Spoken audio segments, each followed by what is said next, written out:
तो सैन्य अभियानों के बारे में हम लोग जब चर्चा करते हैं तो सबसे पहला जो सैन्य अभियान था कुतुबुद्दीन ऐबक का 1192 ईस्वी में अजमेर तथा मेरठ में राजपूतों के विद्रोह का उसने दमन किया। यानी कि कुतुबुद्दीन ऐबक का जो पहला सैन्य अभियान था अजमेर तथा मेरठ में राजपूतों के विद्रोह का दमन, और उसके बाद जैसे ही दमन करता है तो दिल्ली की सत्ता पर आरूढ़ हो जाता है, यानी कब्जा कर लेता है। दिल्ली के पास इंद्रप्रस्थ में विजय की नीति अपनाई। तो कुतुबुद्दीन ऐबक ने दिल्ली के पास इंद्रप्रस्थ पर विजय की नीति अपनाई, क्योंकि मोहम्मद गोरी जब दिल्ली को जीतता है तो इंद्रप्रस्थ का इलाका कुतुबुद्दीन ऐबक को सौंपकर गजनी चला जाता है। 1192 ईस्वी में जाट सरदारों ने हांसी के किले पर कब्जा कर रखा था, और हांसी के किले का जो किलेदार था, तुर्की किलेदार, जिसका नाम था मलिक नसरुद्दीन, मलिक नसरुद्दीन को उसने गिरफ्त में कर रखा था। लेकिन 1192 ईस्वी में कुतुबुद्दीन ऐबक ने मलिक नसरुद्दीन को जाटों के सरदारों से मुक्त करता है और हांसी के किले पर पुनः अधिकार कर लेता है। 1194 ईस्वी में अजमेर पर दूसरा विद्रोह का होता है, जिसका दमन कुतुबुद्दीन ऐबक करता है। तो 1194 ईस्वी में अजमेर में कुतुबुद्दीन ऐबक का दूसरा दमन होता है राजपूतों के विद्रोह के विरुद्ध। 1194 ईस्वी में आपको याद होगा कि मोहम्मद गोरी ने कन्नौज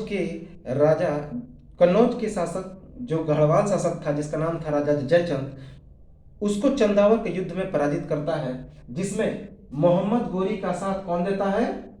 कुतुबुद्दीन ऐबक। और यह मोहम्मद गोरी के विजय में कुतुबुद्दीन ऐबक का सबसे बड़ा सहायता था। 1195 ईस्वी में कुतुबुद्दीन ऐबक ने कोइल विजय प्राप्त की। कोइल अलीगढ़ को कहते हैं, तो उसने 1195 में कोइल पर विजय प्राप्त की। 1197 ईस्वी में चालुक्य शासक भीम तृतीय को पराजित करके अन्हिलवाड़ा पर, जो भीम तृतीय की राजधानी थी, उस पर कब्जा कर लेता है। तो आपको याद होगा कि जो भीम द्वितीय था वह मोहम्मद गोरी के साथ लड़ाई करता है। हालांकि मोहम्मद गोरी उसे पराजित करता है, लेकिन भीम तृतीय, ये जो चालुक्य शासक था, 1197 ईस्वी में इसको पराजित करता है कुतुबुद्दीन ऐबक, और उसकी राजधानी अन्हिलवाड़ा, जो गुजरात में पड़ती है, उस पर कब्जा कर लेता है। 1202 से फिर 1197 से 1198 ईस्वी के बीच कन्नौज, चंदावर तथा बदायूं पर कुतुबुद्दीन ऐबक कब्जा कर लेता है, और साथ ही साथ सिरोही और मालवा पर भी कब्जा करता है। 1202 से 1203 ईस्वी के बीच, ये काफी महत्वपूर्ण है, जिसे हमने VVI की श्रेणी में रखा है कि 1202 से 1203 ईस्वी के बीच चंदेल राजा परमार्दी देव को पराजित कर कुतुबुद्दीन ऐबक ने कालिंजर के महोबा के राहुल देव बर्मन द्वारा निर्मित 9वीं शताब्दी के सूर्य के मंदिर को ध्वस्त कर देता है, और साथ ही साथ खजुराहो पर भी अपना कब्जा कर लेता है। तो याद रखेंगे कि 1202 से 1203 ईस्वी में कुतुबुद्दीन ऐबक का कालिंजर अभियान होता है, और वहां के राजा परमार्दी देव को वह पराजित करता है, जो एक चंदेल शासक था।